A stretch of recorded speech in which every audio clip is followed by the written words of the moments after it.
Bruno Pomar, bonjour. Bonjour. Alors vous êtes le co-organisateur de la première édition de la Saharienne, qui est un raid féminin. Alors est-ce que vous pourriez nous expliquer en quoi ça consiste exactement et qu'est-ce qui vous a donné l'idée d'organiser justement ce raid?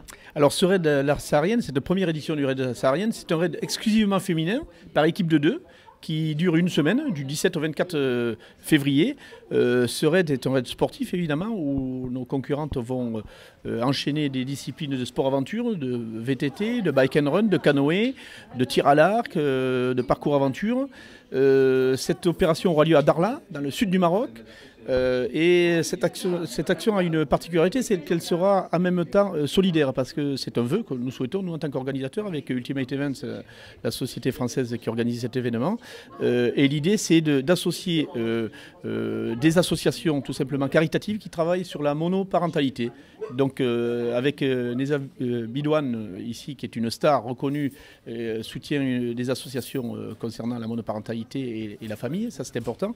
Et en France également avec Cas d'urgence, une fondation qui est présidée par Christine Kelly, qui travaille sur ces problématiques de monoparentalité. Donc on associe le sport et la solidarité, parce que dans le monde dans lequel nous vivons, je crois qu'il est important d'être tourné vers les autres, et cette Saharienne sera dans ce sens. Oui, alors une Saharienne, une première édition, et vous avez choisi une ville particulière, il s'agit de la ville de Darla.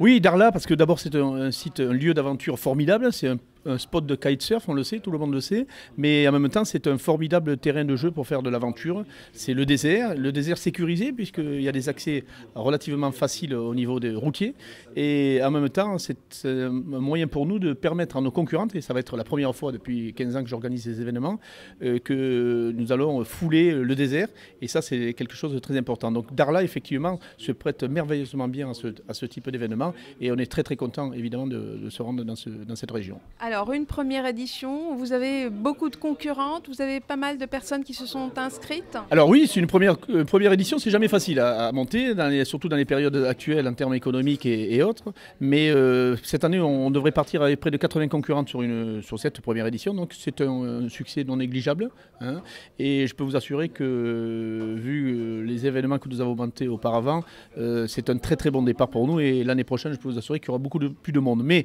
l'essentiel pour nous est de monter un événement qui soit avant tout solidaire, et surtout un événement où la convivialité est présentée.